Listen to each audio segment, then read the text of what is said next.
талаар та бас тодорхой мэдээлэл иргэд маань бас жоохон биш мэдээлэл явуулах шүү дээ.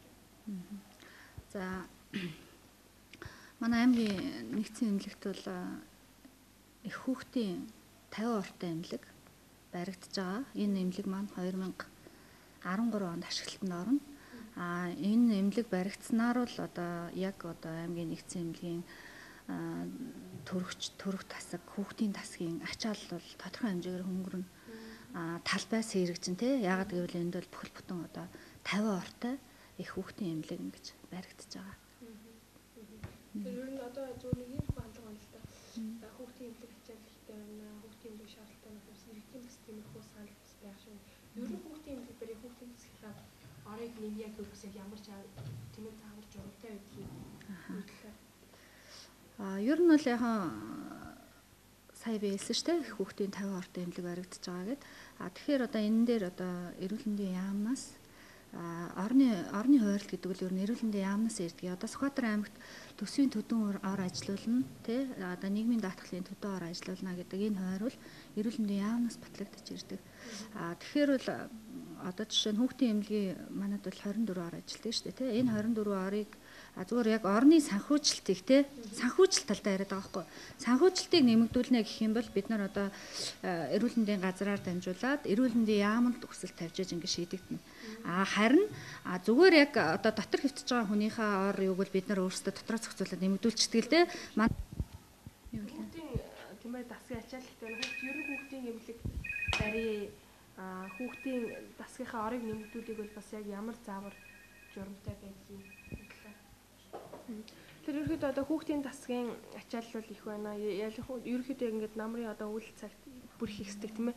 Тэр иргэд маань бас ямар хандлага илэрч байна вэ гэхээр хүүхдийн эмнэлэг нь манай аймагт хэрэгтэй юм биш үү гэсэн тийм иргэдийн тийм хандлага байгаа юм байна. Тэгэхээр ер нь хүүхдийн эмнэлэг байгуул яаж гэдэг юм хүүхдийнхаа дасгыг өргөдөг яг бол бас яг ямар заавар журамаар явдаг юм бол бас тодорхой хэмжээний хууль гөрөлт байх тийм үү.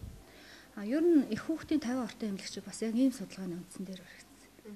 Тийм одоо яг хүүхдийн дасгын ачаалал их одоо төрж байгаа эхчүүдийн тоо жилээс жилд нэмэгдэж байгаа. Тэгээ энэ айдал дээр үндэслэгдэж энэ их хүүхдийн 50 орны маань асуудал шийдэгдсэн. Тэгэхээр ер нь бол яг хүүхдийн дасаг доторх нэг ачааллаа бол бид нар яг өөрсдөө одоо зохицуулаад байж болдог. Тий өөр дасгаас өөрөө гаргах юм уу? Одоо орыг нэмж өгөө те арай цуунтайгаа юунуудын орыг нэмж өгөх энэ төр хүнээ нэмж татах ч юм уу ийм байдлаар зохицуулаад байж болдог л доо. Гэтэл яг санхүүжилттэй холбоотойгоор одоо хүүхдийн дасгын 24 орыг нэмнэ гэх юм бол бид нар одоо эрүүл мэндийн газраа дамжаад эрүүл мэндийн яамд хүсэл тавьж ээж үүний дагуу одоо Сүхбаатар аймагт даатгалын орыг төдөөр нэмээч гэдэг юм уу те. Тэгээ энэний дагуу тэр санхүүжилт нь орж ирж ингэж шийдэгдэх асуудал. Ерөнхийдөө бас ч гэж одоо эхний шатанд бол бас шийдэгдсэн гэж үзэж байгаа тий. Яагаад гэвэл их хүүхдийн 50 ортой эмнэлэг баригдана гэдэг бол одоо тэнд чинь ихэн төрнө. Одоо дээр манайд одоо төрөх тасаг жирэмсэн эмгэг ингээд бүхэл бүтэн 2 секц байгаа шүү дээ. Эдгээр чинь чөлөөлөгдөд ирнэ. Дахиад дээр нь тэнд хүүхдээ эмгэг нараагаа амжилаад ирнэ тий. Ингээд ирэхээр бол ерөнхийдөө энэ асуудал бас боломжийн хэмжээнд шийдэгдэж байгаа л гэж үзэж байна тий. За би нөө тий.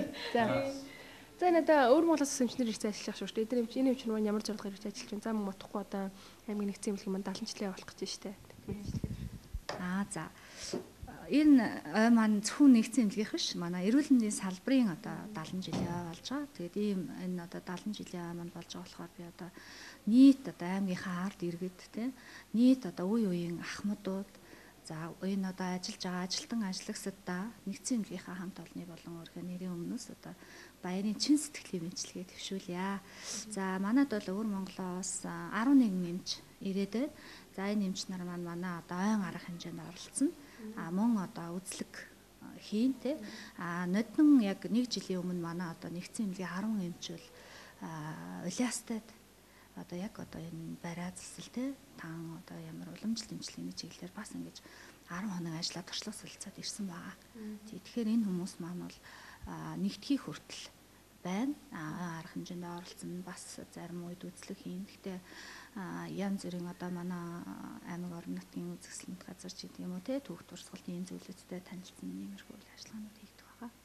Ямар чиглэлийн эмчилгээ ямар тий. Яг нөгөө манайхан болохоор одоо мэдрэлийн эмч, дотрийн эмч гэдэг юм уу ингээд чиглэлээр яриа сурчсан. Гэтэл эдгээр олонгод яг нөгөө Монгол эмнэлгийн эмчнэр гэж байгаа байхгүй юу? Тэгээ Монгол эмнэлгийн эмчнэр гэхээр тийм чиглэл гэж ярьдаггүй. Эдгээр угаасаа суцаа бариад Тэгээ нөө ямар өвчин байна уу гэ тэгээ тангаа өгдөг. Тийм чиглэлтэй юм байна. Уламжлалт гэж ойлгож байна. Дээр нь дахиад эн чинь зөвхөн энэч биш. Бас одоо тодорхой хэмжээний одоо удирдлагуудын төлөөлөл, дахиад дээр нь совилгын төлөөлөл энэ төр ирсэн байгаа. Тэгэхээр хамгийн түрүү тиймээс би юу тодорхойлох гэдэг нь тэгэхээр ерөөхдөө хүүхдүүд хүмүүс эцэгчүүд ер нь иргэдүүд ингээ хараад тахад одоо аймгийн нэгдсэн эмнэлгийн хүүхдийн тасгийн хор хүрэлцээгүй байна тийм ээ. Хүүхдийн тасгийг орыг нэмэх шаардлагатай байх гэх юм уу? Эсвэл хүүхдийн эмнэлэг байгуулах шаардлагатай байна гэсэн юм хандлагатай байгаа. Тэгэхээр ер нь хүүхдийн засгийн орыг нэмэхлээр зүгээрс дотроосоо нэмж болтгүй юм байна шүү дээ. Тэр чинь заавал дээрээсээ ямар ч шиг хэлбэл энэ талаар бас иргэд маань тодорхой мэдээлэл өгч ер нь эмнэлэг байгуул, эмнэлгийн орыг нэмье гэхэлэр бас яг ямар журам заавраар нэмэгддэг юм ээ энэ талаар. Ер нь аймгийн хэмжээний орны яг одоо хуваарлалтыг эрүүл мэндийн яам баталж өгдөг. Гэхдээ орон нэмэгдүүлэх үгүй гэдэг хүсэлтийг бол тухайн эрүүл мэндийн байгууллагууд өөрсдөө тавьдаг л да. Одоогийн байдлаар бол аймгийн нэгдсэн эмнэлэг хүүхдийн тасгын 40 ортой ажиллаж байгаа. Яг эд ачааллын үед ч гэдэг юм одоо яг амьсгалын замын халдвар төвчин эхэлж гисэн яг одоо ханиад томооны үед бол ачаал өндөр байдаг. Эмч нарт маань ч гэсэн ачаал нэлээд өндөр байдаг. Гэхдээ манай одоо эрүүл мэндийн газар иргэжил 2013 онд эрүүл мэндийг дэмжих байр гэж тусдаа 3 давхар байр гараа явчихна. Бид нар бол аймгийн нэгдсэн эмнэлгийн 3 дугаар давхарт нь байрладаг шүү дээ, тийм ээ. Дээрээс нь их хүүхдийн 50 ортой эмнэлэг гэж иргэжил бас баригдчихаа. Тэгэхээр аймгийн нэгдсэн эмнэлгийн 3 дугаар давхарт байж байгаа. Одоо энэ төрх тасаг, нярайн тасаг гэдэг нийтдээ 25 ор ажиллаж байгаа. Энэ ор маань бас яг тийшээ нөх боломжтой. Тэгэхээр байр савны хувьд гэдэг юм орыг нэмэгдүүлэх юм боломж л ерөөдөө байж байгаа. За одоо аймгийн хэмжээнд бол уг нь бол өрхийн эмч нар ялангуяа одоо Тэмүүлэн, Нинрэл, Ингчин гэдэг энэ 3 өрхийн эмнэлэг маань гуруулаа яг нарийн мэргэжлийн хүүхдийн эмч нар уг нь ажилдгийн. Тэгэхээр иргэд маань яадаг вэ гэхээр шууд аймгийн нэгдсэн эмнэлэг рүү өөрсдөө хандаал эндээ үзүүлнэ гэдэг ачааллыг нэлээх нэмэгдүүлдэг. Уг нь бол яг 109-аар бол бид нар ялгаагүй энд ажиллаж байгаа хүүхдийн эмч нартай адилхан нарийн мэргэжлийн эмч нар ажиллаж байгаа учраас өрхийн эмнэлэгт эхэлж хандаад өрхийн эмнэлгийнхаа яг эмчийн заасан зааврын дагуу эмчилгээг нь цаг тухайд нь яг хийгээд явах юм бол заавал хэвтүүлэн эмчлэх шаардлага нь бага л да. Тийм учраас бид нар ер нь бол цаашдаа одоо аймгийн нэгдсэн эмнэлгийн хүүхдийн эмч нарыг ерөнхийдөө нэмэгдүүлэх гэдэг үднээс резидентийн сургалтанд ихэд одоогийн байдлаар 2 эмч сурж байгаа. За бас бид нар ер нь бол сумын эмнэлгүүдийг ч гэсэн нарийн мэргэжлийн эмч нартай болохын тулд жишээ нь одоо Аслагдсан гэдгээр Эрдэнэ цагаан сум хүүхдийн эмч ажиллаж байгаа. За Дарин сум гэхэд яг мэргэжлийн хүүхдийн эмч ажиллаж байгаа. За Түмэн цогт гэхэд бол ерөнхийдөө мэргэжлийн хүүхдийн эмч нар бол ажиллаад явж байгаа. Ийм байж байгаа. Тэгэхээр бол ерөнхийдөө эрхчил одоо 50 ортой төрхөн ингээд ерөнхийдөө баригдчих юм бол бидний хувьд бол зохицуулт хийх боломж байгаа. За мэдээж хэрэг 50 ортой шинэ эмнэлэг баригдчихна гэдэг маань бас нөгөө ажиллах хүчин шаардлагатай бол энэ талаар бас тийшээ өсөлтөө явуулсан гэж ярьж байна. Энэ талаар ямар мэргэжлийн эмчнэр тийм ээ хичнээн тооны мэргэжилтийн Одоогийн байдлаар бол аймгийн нэгдсэн эмнэлэг яг стандарт хатаа бол 6 их хэрхэн эмч ажиллах хэвээр. Одоо бол төгсөөд ирсэн 8 их хэрхэн эмч ажиллаж байна. За жишээлх юм яг оронтой одоо жишээлх юм бол төрх рүүгээ байхгүй гэдгээр нэг их эмч жишээлх юм хөлөө авах ялтаа тусламжийн дээр одоо ажиллаж байна л да. Ер нь бол аймгийн хэмжээнд нийтдээ 12 их хэрхэн эмч байдгийн.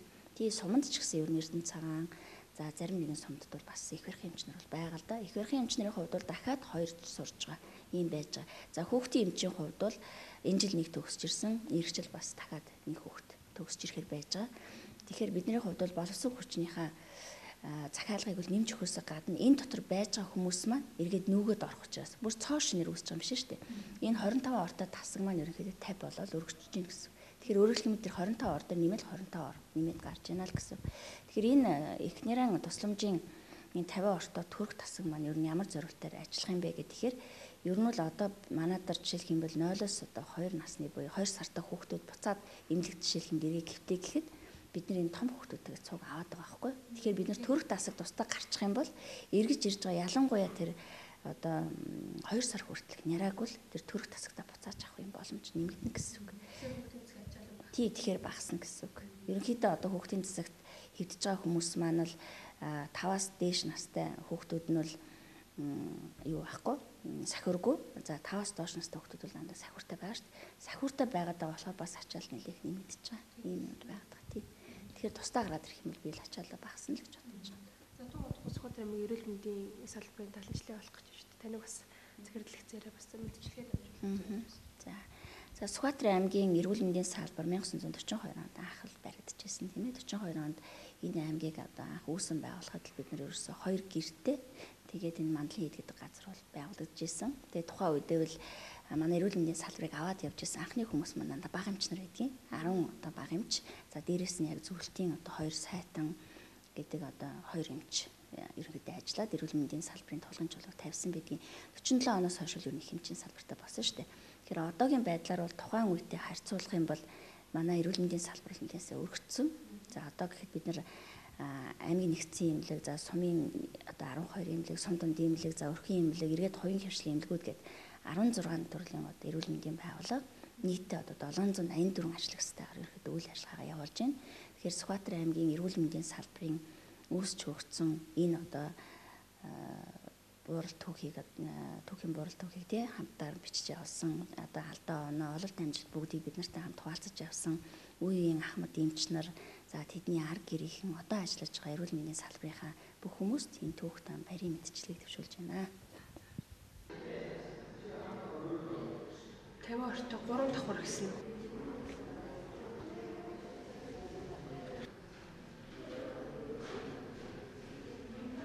Үзүүчээр холбогдсон гэсэн тий.